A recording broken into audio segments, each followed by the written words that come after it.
Hello mga kasari! It's me, Jennifer Mejia, ang tintera ng bayan. Hello mga kasari! Kamusta po kayong lahat? Ayan, ito po ang ating sari-sari store. Ayan, update muna tayo sa aming sari-sari store.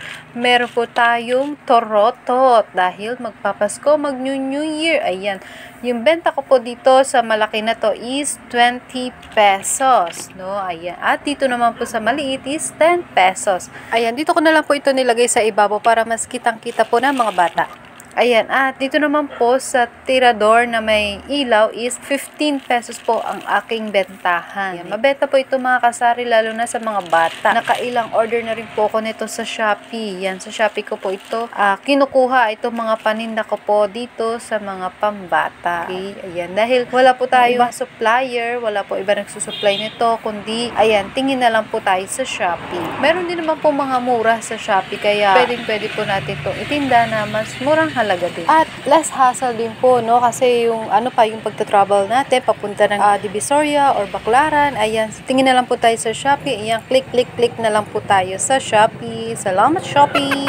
At ito naman po yung ating mga kape. Ayan, update po pala tayo mga kasari, no? Dito po sa aming sari-sari store. Ayan, yung ating mga biscuit. Magre-refill po tayo maya-maya. Okay. Yung area po na ito is lagayan ko po ng gardenia, yung tinapay. So, nilipat ko po muna dito sa pesto na to. Ayan, para hindi siya mainitan, hindi mapagpawisan. Ayan, itong ipit po na ito, nakailang ulit na rin po kong order sa Shopee. Okay, sobrang napaka-benta po nito, lalo na po sa mga dalagindi. Mabenta po talaga itong ipit na to. So, binibenta ko lang po ito ng 30 pesos. Ayan, sa bayan po kasi is 50 pesos po yung isang ganito.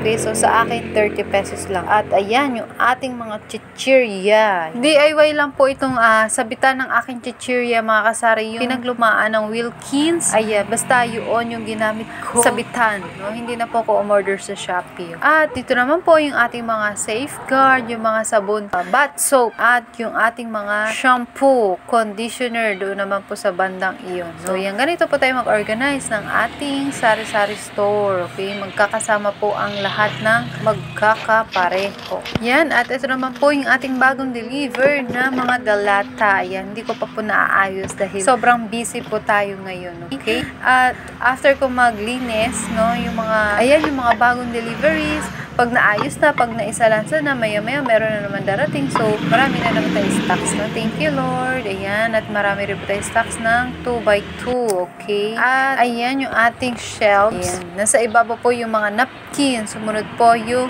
noodles. Parating na rin po yung ating ahente ng noodles. Ayan, dito po nakalagay naman yung ating mga delata, no? Yung mga puro isda-isda. At dito naman po sa bandang ibaba, yung mga karne-karne naman, yung mga corned beef, meatloaf, ayan, magkakasama po sila. At nandito naman po sa side na to yung ating magic sarap, yung seasonings, at yung sinigang mix, okay? Meron po dito mga nakasabit, ayan, at andito naman po yung ating mga cubes at oyster sauce, okay?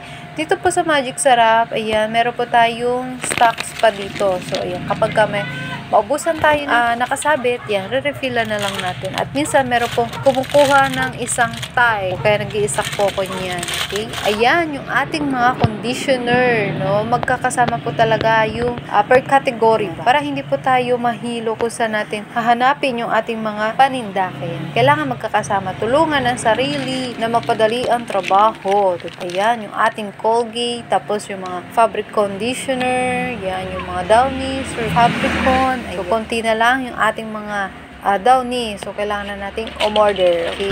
Ayan. At nandito naman po yung ating mga papel. Nakabalot po ito ng plastic mga kasari para hindi marumihan. No? Hindi manilaw. Kasi maalikabok po dito sa area namin. Kaya, yan. Sinusuputan ko ng plastic. At ayan, yung ating mga colored paper. Okay. Yung mga pang school supplies natin. Nandirito. Okay.